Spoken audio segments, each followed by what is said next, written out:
Hi guys, White Witch 110 here. Yes, I have been absent. Hubby's had a tooth that's been bothering him since yesterday. I think it's too much chocolate over the holidays. It sounds like it could be infected. He tried some pills that we have here for it. Wasn't working. He's been sleeping all day. He's in a bad mood, obviously, as anybody would be in pain. So he put on his boots, his coats, and when he was out the door, he told me he was going to the hospital. He has gone to the hospital before for this, and they give him a drip for the infection. So he's gone there. I was going to say wait for me, I'll get dressed, but in the mood he's in, it's better just to let him go on his own. So we have a few days of the witch's spells to tell. I don't know, did we do the 4th? Yes, we did. Okay, so I'll go through this. January 5th, Friday. Color is purple. Incense of the day, yarrow. A purification spell. During the winter, our homes are closed up and may trap dark energies. This spell will help cleanse your living space. You'll need 1 bayberry scented candle. Safely light the candle.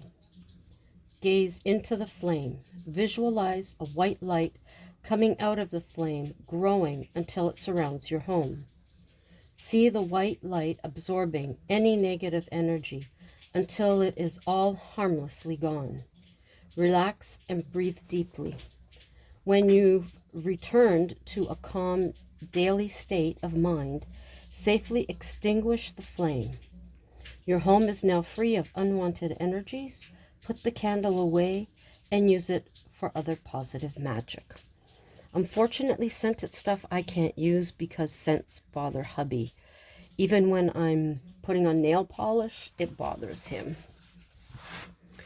Okay, yesterday, the 6th, the color of the day is blue, and the incense is sandalwood. And this is divination tea spell. The beginning of the year is an excellent time to perform divination for information on how the rest of the year will go. This tea will help you open your third eye and open up to the messages that you most need to hear. To prepare the tea, you will need the following: 1 part mugwort, 2 parts hibiscus, and 1 part nettle. Boil the water, and as the water heats up, mix the herbs together in a bowl, holding the intention of seeing clearly. Put the tea mixture into a strainer, place this in a teapot, and pour the hot water over the herbs. As the tea steeps, set up your space for divination. Set out candles if you so desire, and get ready to step into divinatory space. Carefully and intentionally pour yourself a cup of tea from the pot. Sit down in front of your divination method of choice and see what unfolds. Make sure you take notes. And now for the 7th, which is today, the color is yellow. The incense is frankincense. Winter wind cleansing. The nature of winter is cold and clean. The dry air is clear so that everything is easy to see. By day, the sun sparkles on the snow. By night, the stars twinkle sharp in the sky. Winter brings clarity of thought and vision. For this spell, you need only yourself and an open space outdoors where the wind blows free. It doesn't have to be a fierce wind. Even a breeze will do. Dress appropriately for the weather. Make sure you can still feel the air on some part of your body. Stand outside and turn your face into the wind. Feel it flow over and around you. Then say, "Winter wind, wild wind, blow so clean and clear. Sweep my body and my mind, free of doubt and fear." Visualize the wind blowing through you and clearing away anything that doesn't belong, such as negative thoughts, stray bits of foreign energy, unhelpful ideas, and so on.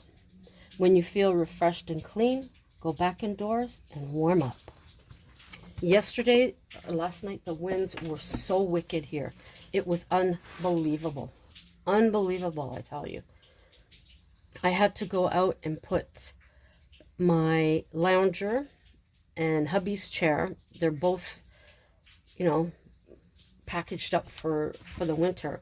But I had to put them on the altar because I was afraid it was going to fall over. Now, I was thinking of doing a garland, but I've changed my mind. But what I do want to do one with is the beads you usually see me use, the stars, and the packages that I got, the little presents. There's 8 of them. But I figured, no, not right now. Okay, now, this I've had down.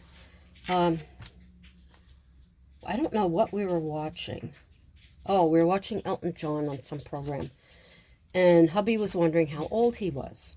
So I went in and I found the ages of some of these rock stars that, at least when I think of them, I still think of them as when I seen them in the 80s.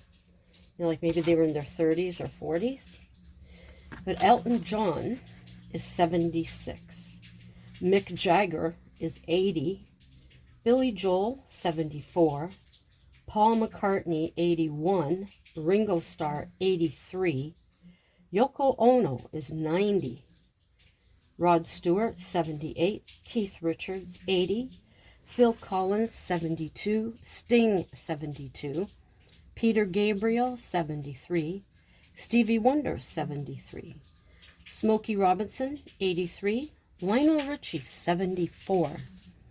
And then the group ABBA, Agatha, I guess that's, I don't know if that's how you say her name, but 73. Annie is 78. Borgia is 78. And Benny is 77. Diana Ross is 79. Stevie Nicks, 75. Cher, 77. Dionne Warwick, 83. And my favorite, Alfie Zappacosta. He'll be 70 this year. I can't believe it. That freaks me right out. When did all this time pass, people? I don't know. I know I sound like I got a cold, right? But I have a few things here that I've written down that I'd like to do in regards to stuff from my channel. Important to use up supplies. I've already showed you the wedding album and the honeymoon album. I want to complete the Halloween scene, which is just a couple of things. The church, the black church scene, I want to finish that as well. And then craft some more garland. This one I have with the glitter doves I mentioned. And then I have a broken necklace, which I believe I showed you. Once I get the string that should be coming to me soon, I hope, I'll be able to do that one because it's very, very small. Crafting with the boxes. You've seen me with the boxes before. If you're with my channel any length of time, these are the boxes I'm talking about. They now have little cutouts, so it's easier to open. Before that, it wasn't there, and it was extremely difficult. But I want to craft with these other than just decorating the top. I want to think of some other ways that you can use these. Again, garland with the little plastic ornaments. I don't know where I put them, but here are some that I have. These ones here. I did buy a package when I was at the dollar store. I forgot I had them, then I remembered. So with those, I'd like to do one. And as always, challenge myself to use up current craft supplies. I have here only purchasing glue. I don't know, but you tend to find out when you're using up craft supplies that you have, that there's always something that you need so that you can use up what you have. But I will definitely look through as minuscule little spots as possible to see. Oy, oy, oy, the cat's been grabbing at that. Look at this. I don't think we can use that now. I should have put it the other way. Anyways, Come up for the, oh, I have pictures that hubby and I took that we put behind mats when we were going to be selling them for people to put in their own frames. I have a whole bunch of those, and I have cards that we put together and postcards, so I like to find a use for those. And also I have cards with buttons that I made them like using a little button, making like a hat and stuff like that. I've got lots of those, plus ones that I did a few years ago with putting, you know, gems and all sorts of stickers on them. I've got three containers of those. Wine bottles into houses. There is someone from Russia, I believe it is, that has a channel and shows you what she does with wine bottles. Crafting with the wood circles. Well, these were supposed to be bigger, but I didn't look. So, crafting with these is a big question mark. I want the larger ones. That's why I got the Christmas paper. So we'll have to wait for that. Okay, I just mentioned the natural beads with the star beads. The bookmarks. I've got a whole stack of them I haven't done anything with. And I'm wondering if I can use these maybe with them somehow. I'll have to think on that. And then the tags that I got, the little natural tags, use those in a garland. Maybe show you some of my books. I think I've showed you my witch books. I may have showed you my ghost books, but I have some other books that I don't know if you're interested or not, but I'll show them anyways. And also using this paper here in my Book of Shadows. That's another thing. Also getting ready for this upcoming Christmas. I know you're saying, but Christmas just passed. What the heck is your problem? Well, I still have cards that haven't been sent out. At this rate, I think they'll be getting them this coming Christmas. But what I need to do, because I couldn't find the ones that I made, and yada yada, I need to make new address labels for everybody that I'm going to be sending cards to. And instead of on a sheet having, let's say I have a sheet of 10 labels, having 10 different names, because then what ends up happening is that I will pull off someone's name to put it on an envelope, and then when I go the next year, I'm flipping through the ones that I printed to find the person's name. So what I want to do is each page, let's say, as I said, of 10 labels, I will just put one person's name or one family's name with the address on the whole sheet. That'll make it easier. I'm going to get a new book to write all the updated addresses in. Some of the addresses I had were not updated, and I don't know where the heck the updated ones I had written down went. So to get that together. And usually, I always say at the beginning of the year, I'm going to get a gift card each month to cover someone in the family. So by the time Christmas comes, it's already done. What ends up happening is that we end up not doing it that way. And we end up taking part of what we would, I don't know, what we would put aside. No, don't even put aside. We end up using some money to get the cards instead. Hubby will use his pension, which I don't think is fair. So I want to do that. And also making a list, and I've done this in the past, make a list of sent and received cards so that I know who I sent them out to and who I got back from. That way you cut out a lot of people, let me tell you. Now, never too early is what I'm going to call it when I do it. I have some ideas of how I want it to be set up and the address, and what I want to do is have these all ready for the 1st of November, and I want to have money put aside to get the stamps. and have it accurate. If I'm going to be doing addresses in a book, I should be able to count the addresses in there, Canadian, American, and international, and have the exact number that I need. Not like I winged it this year. So what else?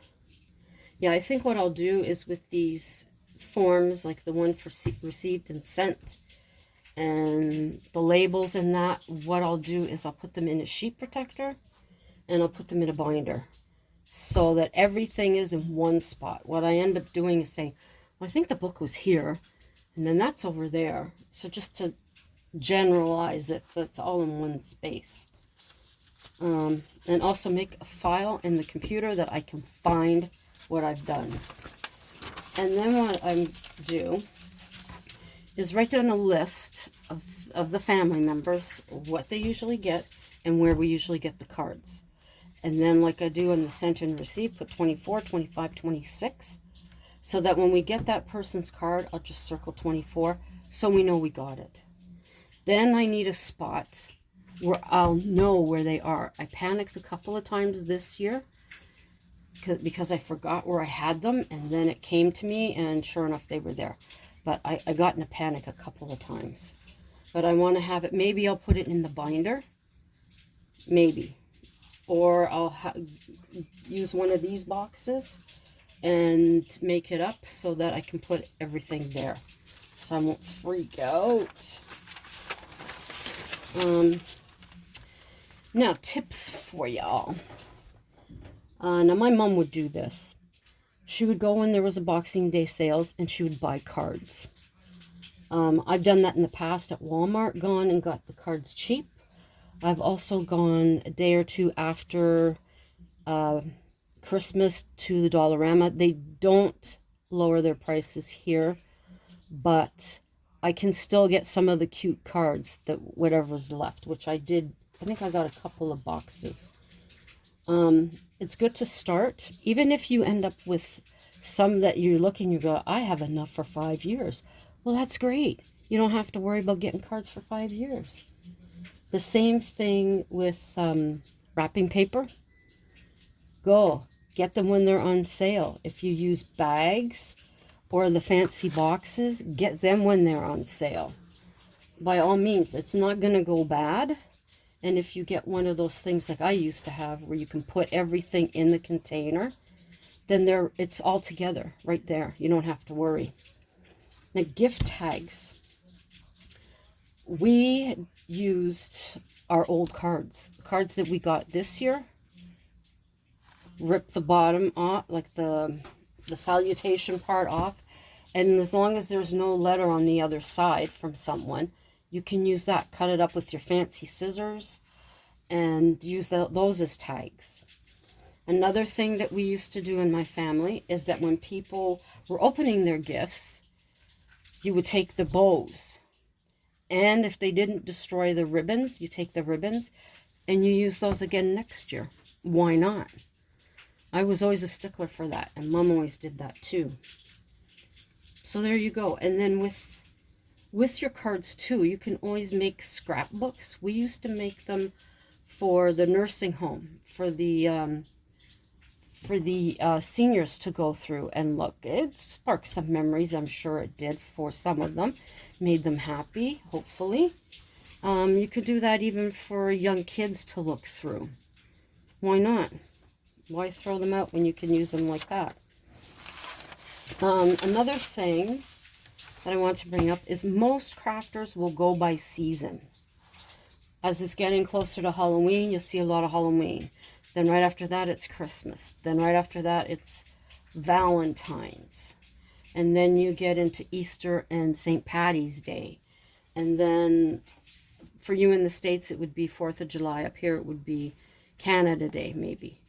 I don't think anybody does anything like that for Canada Day. But for me, if I have the stuff and I feel like doing stuff for Christmas now or in the summer, I'm going to do it. I'm not placing myself on a schedule as to, oh, this is the time of year. I can see if you're selling the items, by all means, then you have to go with whatever the season is.